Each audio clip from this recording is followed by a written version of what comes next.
Sie erlebten bei einem Skiunfall eine Nahtoderfahrung. Wie kam das? Wie war die Vorgeschichte? Ja, die Vorgeschichte ist folgende. Mein Kollege hat angerufen und gefragt, ob wir wieder den Skitag machen. Es war der 13. März 2013 war das. War ein Mittwoch, das weiß ich noch. Ob ich mit Skifahren komme? Dann habe ich gesagt, ja klar, machen wir, oder? In diesem Moment, und da muss ich vielleicht, das ist so, gehört ein bisschen zu der Vorgeschichte, muss ich sagen, in dem Moment, als ich zugesagt habe, ja, machen wir, nächste Woche gehen wir, oder in 14 Tagen, hat irgendeine innere Stimme mir gesagt, nein. Das war ganz, nein, mach das nicht. Es war eine innere Stimme, aber es war nicht eine Stimme, sondern eher ein Gefühl, oder, ich weiß es auch nicht, irgendwie, und wenn mir natürlich jemand sagt, mach das nicht, ja, dann mache ich es trotzdem. Habe ich schon immer so gemacht. Also ich stelle mich diesen Herausforderungen. Aber trotzdem, es war für mich neu. Es war komplett neu, dass mir irgendwas gesagt hat, nein, mach das nicht. Dann sind wir trotzdem gegangen, ist ja klar, haben wir abgemacht und es war ein wunderschöner Tag. Sonne, so gut wie keine Leute auf der Piste. Piste war riesengroß. Und wir fuhren so Slalom, fuhren wir runter. Ich irgendwie so dritte, vierte, letzte Position. Dann hat es geknallt, sag's mal so. Also das ist irgendwie so wie wenn Sie so einen dicken Holzast nehmen, so einen dürren Ast, und Sie zerbrechen den. Also dieses Geräusch habe ich dann gehört und weißes, grelles Licht, also wirklich wie ein Blitz. Also manchmal hat man das auch, wenn man den Kopf anschlägt.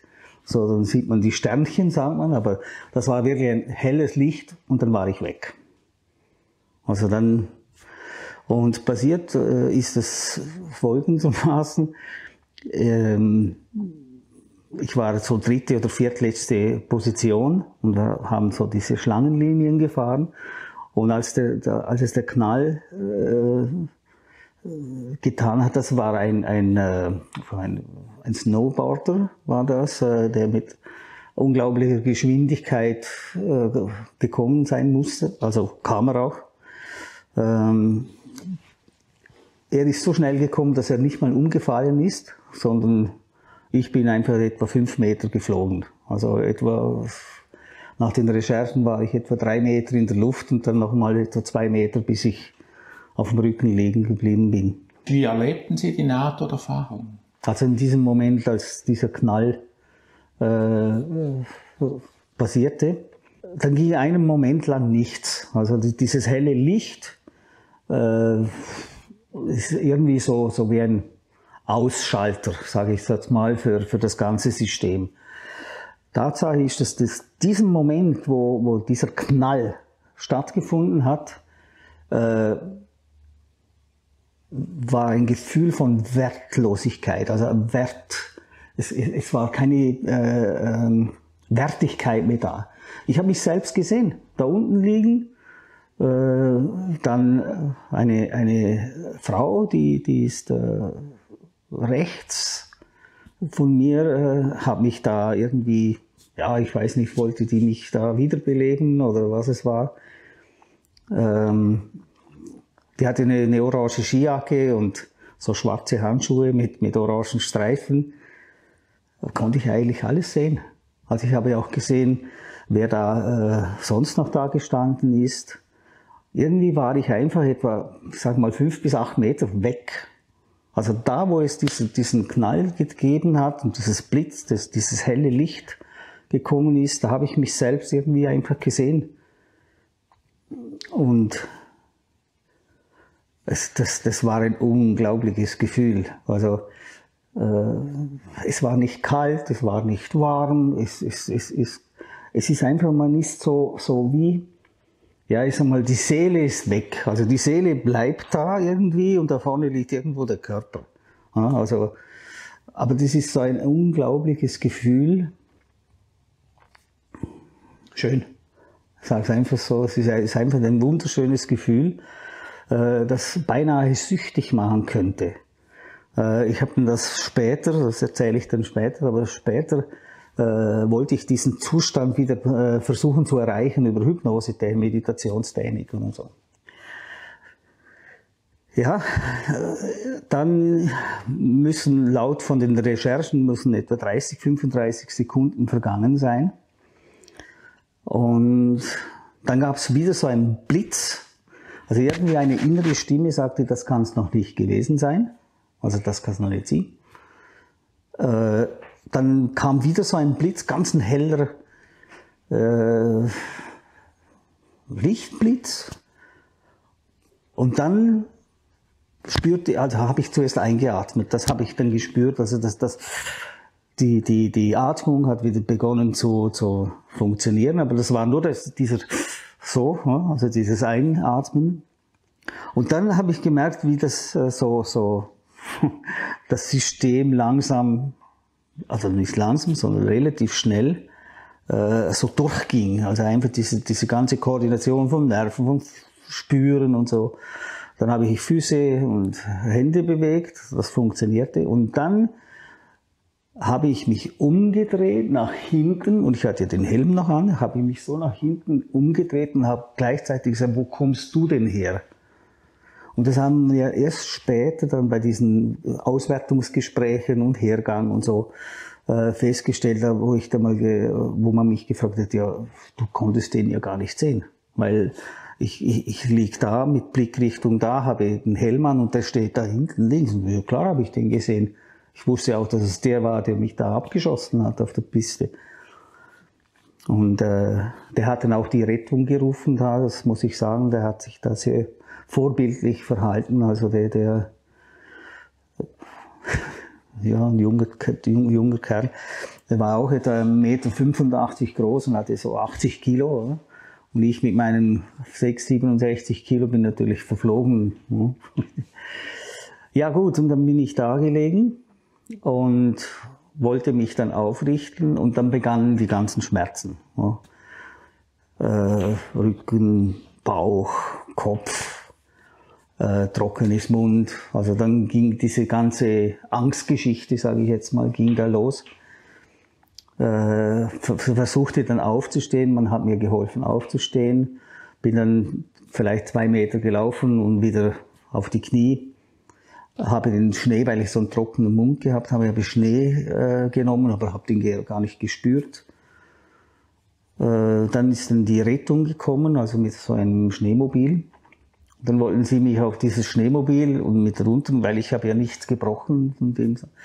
Aber ich konnte da mich nicht halten und bin dann wieder in den Schnee. Und dann kam dann der Hubschrauber, also die Rettung, das eine Ärztin war das. Und die hat dann gesagt, nein, Verdacht auf auch Trauma, Kopfverletzung, Rücken da auf der Seite ist irgendwie unzählige Rippen geprellt und gebrochen gewesen und Hubschrauber zurück, Intensivstation, Feldkirchspital. Und da haben sie mich in diesen Hubschrauber, ich bin noch nie Hubschrauber geflogen, ich habe das ja so halbwegs mitbekommen und immer der trockene Mund. Und dann hat man mir noch einen Sugus gegeben, das weiß ich noch, so ein Bonbon. Und das hat nach gar nichts geschmeckt. Also ich hatte keinen Geschmackssinn, nichts. Oder? Und unendliche Schmerzen. Die kamen dann eigentlich erst so nach ein paar Minuten. Ja, dann haben die mich in diesen Hubschrauber reingepfercht, sage ich jetzt mal. Das ist ja sehr, sehr eng. Ich weiß nicht, kennen Sie das? Auf jeden Fall bin ich da in diesem kleinen Winkel drinnen gelegen, neben mir die Ärztin. Und dann ist in dieser Hubschrauber, also die haben mich festgezurrt. Und dann sind wir dann zurückgeflogen. Und dann weiß ich noch, hat die Ärztin hat den Hubschrauberpilot noch gesagt, hey, langsam, weil der ist so irgendwie über diese Kuppen und dann runter. Und irgendwie hat es mich da gekippt und es hat irgendwo, ich glaube, ich kann Ihnen nicht sagen, wo es geschmerzt hat, hat sie dann dem Hubschrauberpilot gesagt, langsam, also nicht zu langsam. Und hat er dann so gemacht und dann war der Flug dann recht ruhig eigentlich. Und dann hat sie auf die Uhr gezeigt und hat gesagt, nach quasi 2 Minuten, na, dann sind wir unten. Weil es wurde mir dann sehr, sehr eng da drinnen und eigentlich wollte ich Platz haben. Ne? War aber erstaunlich ruhig in diesem Moment. Ich kenne diese Situation von anderen Unfällen, die ich schon hatte, also nicht so massive Unfälle, aber wo ich dann unruhig wurde. Also auf jeden Fall war ich da ziemlich ruhig, sage ich mal. Ja, Spital Feldkirch, Intensivstation, dann in die Röhre rein mit Kontrastmittel und weiß ich nicht was alles. Handy haben wir mir weggenommen, Geld, alles war da irgendwie weg, aber war nicht so wichtig.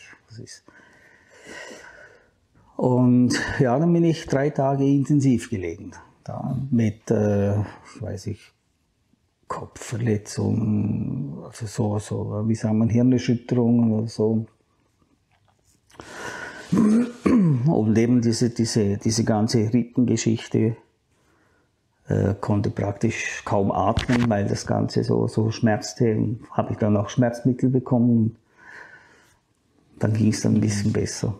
Herr Rusch, haben Sie während diesem außerkörperlichen Zustand noch auf etwas anderes geachtet als auf sich selbst? Haben Sie irgendetwas noch gehört oder sonst gesehen? Ich habe nichts gehört. Eigentlich habe ich nur mich gesehen und mein unmittelbares Umfeld. Was für eine Auswirkung hatte diese Nahtoderfahrung auf Ihr weiteres Leben, auf Ihr Weltbild? Viel. Ich war damals auch in der Ausbildung zum Mentalcoach und Mentaltrainer und das Ganze und habe eigentlich gar nicht im Moment, also ich sag mal, die ersten 3-4 Wochen habe ich da gar nicht, einfach Glück und froh, dass das gut ausgegangen ist, soweit. Auch, dass der nicht weggefahren ist, also dass er nicht den Unfallort verlassen hat und die Rettung gerufen und so. Es hatte schon, und nachher haben wir bei der Ausbildung, kam so ein Themenbereich, wo man sagt, ja, diese ganze Meditationsgeschichten, Hypnosetechniken und so, die verschiedenen Hirnstrukturen, Hirnbereiche, wie funktioniert das mit diesen Alpha, Beta, Gamma, Delta Wellen und so, die Hirnfrequenzen und so. Es kamen dann immer wieder so Erinnerungen von diesem Unfall und ich habe das begonnen zu vergleichen und ja, könnte das sein, dass ich irgendwie so einen Zustand erreicht habe? Und dann hat diese Ausbildungsleiterin gesagt, ja klar, in der Hypnosetechnik oder Meditation, wenn man so diese Shaolin-Mönche anschaut, wie die sich in meditative Zustände, ja. Und dann war natürlich ein gewisses Interesse noch stärker da als sonst schon. Dann habe ich mich dann natürlich weiter damit befasst. Über das Institut habe ich dann da mit der Institutleiterin mich ausgetauscht, habe wissenschaftliche Dokumentationen gelesen. Also ich habe mich mit dieser ganzen Geschichte nochmals weiter damit befasst. Und je mehr, dass ich das gemacht habe, umso mehr sind solche Erinnerungen, man findet ja manchmal die Worte nicht.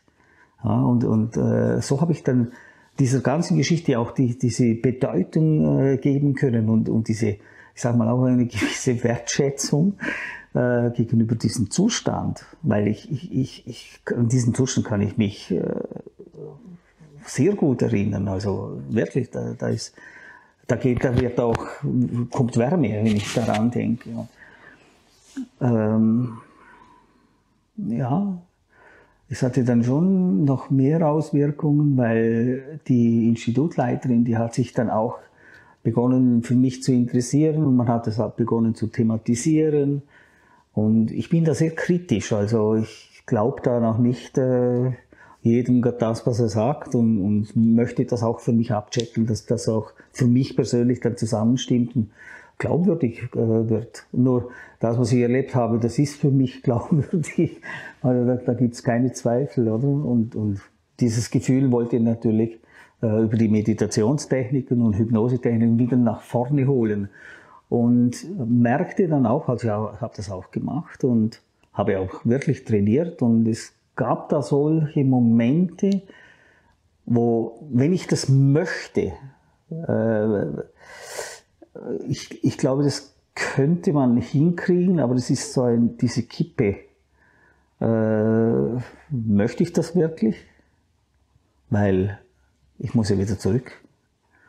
Aber wenn ich es auf der Unfallstelle hinbekommen habe, müsste das eigentlich auch sonst gehen.